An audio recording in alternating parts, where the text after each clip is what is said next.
पाकिस्तान में बहुत सिंगर आए और गए, लेकिन क्या आप जानते हैं कि सुर शेखर का एक ऐसा सिंगर भी आया जिसके घर में बिजली नहीं थी, जो मजदूरी करके गुजारा करता था। हम बात कर रहे हैं मुलाजिम हुसैन की। इंडियन प्रोग्राम में शानदार परफॉर्मेंस से लाखों मद्दाह बनाने वाले इस गुलकार को शायद आप भूल चुके हैं। आइए आपको बताते हैं कि मुलाजिम हुसैन आजकल कहाँ और किस साल में जिंदगी बसर कर रहे हैं। उन्होंने जिंदगी भर कैसी कैसी मुश्किलात देखी, अब उनकी जिंदगी कैसी गुजर रही है। मुलाजिम हुसैन की जिंदगी की कहानी महज सुरों और ताल तक महदूद नहीं, बल्कि ये अनथक जिदोजहद, बेपनाह सब्र और खानदानी जिम्मेदारियों की ऐसी दास्तान है जो इंसानी जज्बों को झंझोड़ कर रख देती है। आज वो जिस मकाम पर खड़े हैं, वहां तक पहुंचने का रास्ता निहायत कठिन था, क्योंकि उन्होंने अपनी जिंदगी में वो दौर भी देखा जब उनके पास बुनियादी जरूरतों के लिए पैसा न था। शदीद माली तंगी ने उनके हौसलों का कड़ा इम्तिहान लिया। एक शादीशुदा इंसान और बच्चों के बाप होने के नाते उन पर अपने घराने की कफालत का भारी बोझ था, और जब अपने करियर में वो जवाल या डाउनफॉल का वक्त का शिकार हुए, जब काम मिलना तकरीबन बंद हो गया, तो उस दौर में उनकी पूरी जिंदगी को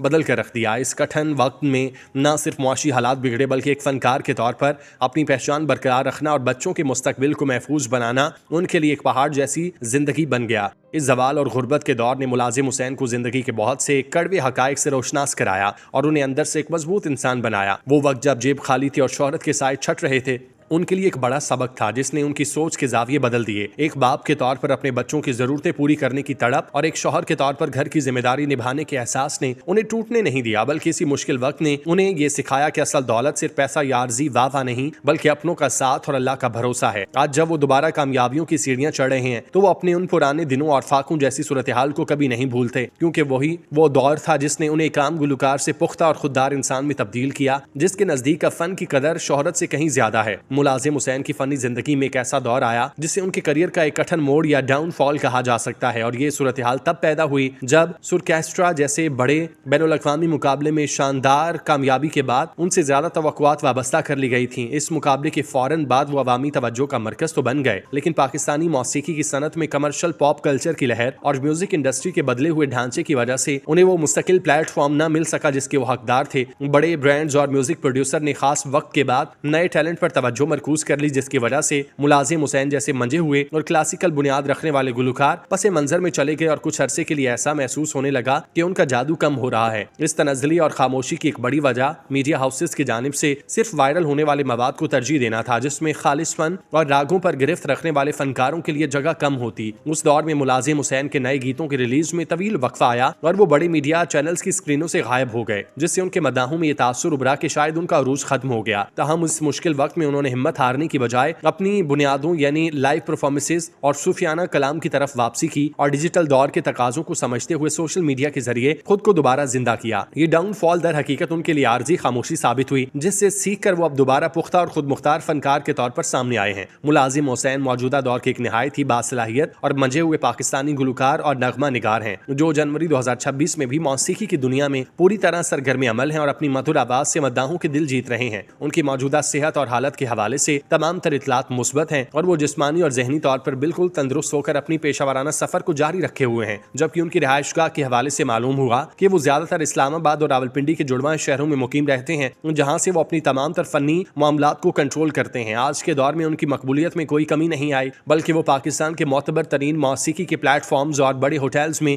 मुनक्किद होने वाली महाफिल की जान समझे जाते हैं। उनकी सोशल मीडिया सरगर्मियां इस बात का वाज़ेह सबूत है कि वो अपनी जिंदगी के बेहतरीन दौर से गुजर रहे हैं। अगर उनकी हालिया मसरूफियात पर नजर डाली जाए तो यह हकीकत सामने आती है। मुलाजिम हुसैन जनवरी 2026 के आगाज से ही मुल्क के मुख्तलिफ शहरों में लाइव परफॉर्मेंसेस दे रहे हैं, जिनमें खास तौर पर इस्लामाबाद के मशहूर होटल्स जैसे सरीना और दीगर होटल शामिल हैं। प्रोग्राम शामिल हैं जहां उन्होंने अपनी जादुई आवाज का जादू जगाया। उनकी फनी हालत इस कदर मुस्तहकम है कि वो न सिर्फ सूफियाना कलाम और कवालियों में अपनी पहचान बरकरार रखे हुए हैं, बल्कि क्लासिकल और नीम क्लासिकल गायकी में भी उनका कोई सानी नहीं। यही वजह है कि HBL और UBL जैसे बड़े कॉर्पोरेट इदारों ने भी अपनी हालिया तकरीबात के लिए उन्हीं का इंतखाब किया। उनके बारे में किसी भी किस्म की मनफी या बीमारी की अफवाह में कोई सदाकत नहीं, क्योंकि वो मुसलसल अपने मद्दाहों के साथ राब्ते में रहते हैं और अपनी नई वीडियो और लाइव सेशन के जरिए ये साबित कर रहे हैं कि वो न सिर्फ महफूज हैं, बल्कि पहले से ज्यादा तवानाई के साथ मौसीकी के मैदान में मौजूद हैं। मुलाजिम हुसैन की मौजूदा लोकेशन के हवाले से ये बात भी अहम है कि वो सिर्फ वफाकी दारुल हुकूमत तक महदूद नहीं, बल्कि अपने फन की तरवीज के लिए लाहौर और भक्कर जैसे शहरों का अक्सर दौरा करते हैं, जहाँ उनके मद्दाहों की बड़ी तादाद मौजूद है। उनकी शख्सियत में मौजूद आजी और फन से उनकी लगन ही बुनियादी अवामिल हैं जिसकी बदौलत वो आज भी इंडस्ट्री में काबिल एहतराम मकाम पर फाइज हैं। उनका हालिया कलाम जिसमें एक प्यार का नगमा है और हर जुल्म जैसे गीत शामिल हैं, डिजिटल मीडिया पर बहुत ज्यादा पसंद किए जा रहे हैं। अलगर्ज मुलाजिम हुसैन आज यानी 2026 में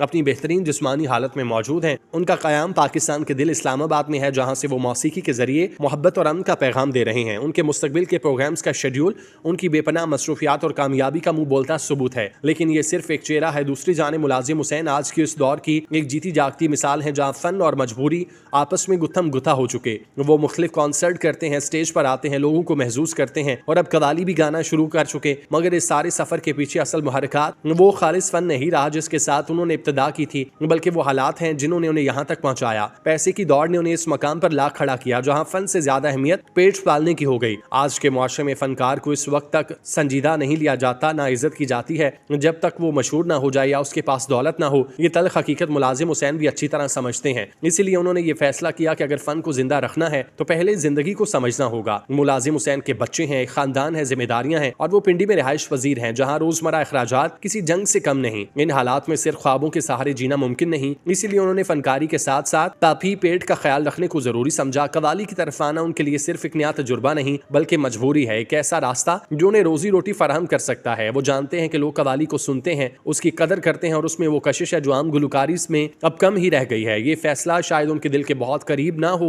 मगर हालात ने उन्हें हकीकत पसंद बना दिया। आज उन्हें गुलकारी करते 17 साल हो चुके। 17 साल का तवील अरसा जिसमें उन्होंने स्टेज भी देखे, तालियां भी सुनी, नजरअंदाज होना भी बर्दाश्त किया। इतने बरस फन की खिदमत के बाद भी अगर एक फनकार को सिर्फ इसीलिए कवाली करके रोजी कमाने पर मजबूर होना पड़े कि मुआशरा फन को सहारा नहीं देता, तो ये सवाल सिर्फ मुलाजिम हुसैन पर नहीं बल्कि हम सब पर उठता है। वो दिन ब दिन आगे बढ़ने की कोशिश में लगे हैं, हिम्मत नहीं हारी, मगर उनकी कहानी हमें ये सोचने पर मजबूर करती है, क्या हमारे यहाँ फन वाकई जिंदा रह सकता है या फिर हर फनकार को आखिरकार इसी दौड़ में शामिल होना पड़ता है जहाँ फन पीछे और पैसा आगे खड़ा है। मुलाजिम हुसैन के बारे में मजीद जानिए कि मुलाजिम हुसैन एक पाकिस्तानी गुलकार, सॉन्ग राइटर जो रावलपिंडी से हैं। वो गजल, पॉप और पाकिस्तानी क्लासिकल मौसीकी में काम करते हैं और अपनी दिलकश आवाज के लिए मशहूर हैं। मुलाजिम हुसैन 2012 से फाल हैं और उन्होंने कोक स्टूडियो के साथ काम किया जहां उन्होंने अपनी मौसीकी के वसी पैमाने पर शनाख्त दिलाई। उन्होंने जियो टीवी पर सुरकेस्ट्रा शो में हिस्सा लिया और फाइनलिस्ट में शामिल हुए जहां उन्होंने अपनी गायकी का मुजाहिरा किया और नबील शहजाद अली के साथ पाकिस्तानी टीम का हिस्सा बने। इस शो में उन्होंने अपनी आवाज के बलबूते पर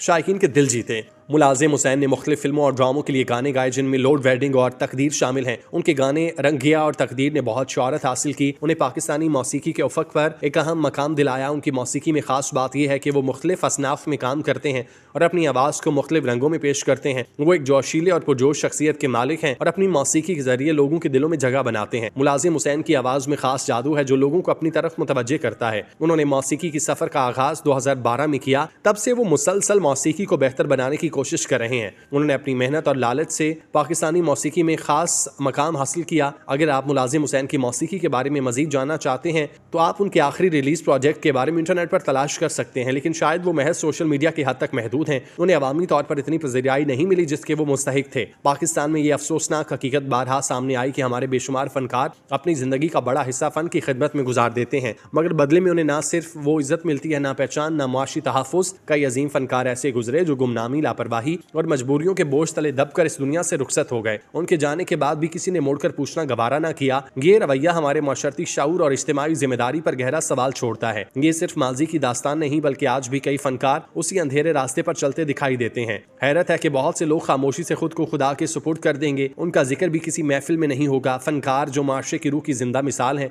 जब खुद तन्हाई और महरूमी का शिकार होते हैं तो सिर्फ उनका नहीं बल्कि पूरे मुआशरे का नुकसान होता है। मुलाजिम हुसैन भी उसी तवील और दर्दनाक सिलसिले की एक कड़ी हैं जो गुमनामी की जद में आ गए। ताहम ये उम्मीद अफजा बात है कि वो अब किसी हद तक बहाली की जानिब बढ़ रहे हैं। इसकी मिसाल इस अमर का सबूत है कि अगर बर वक्त तवज्जो, हौसला अफजाई और सहारा मिल जाए तो बिगड़ी हुई जिंदगियां संभल सकती हैं और फनकार दोबारा अपने कदमों पर खड़ा हो सकता है। हम दुआगो हैं कि अल्लाह ताला पाकिस्तानी फनकारों को हमेशा अपनी अमान में रखे, उन्हें इज्जत, सेहत और मुआशी सुकून अता फरमाए और हमारा मुआशरा इतना बाशऊर हो जाए कि वो अपने फनकारों की कदर उनकी जिंदगी में करे, ना कि जाने के बाद।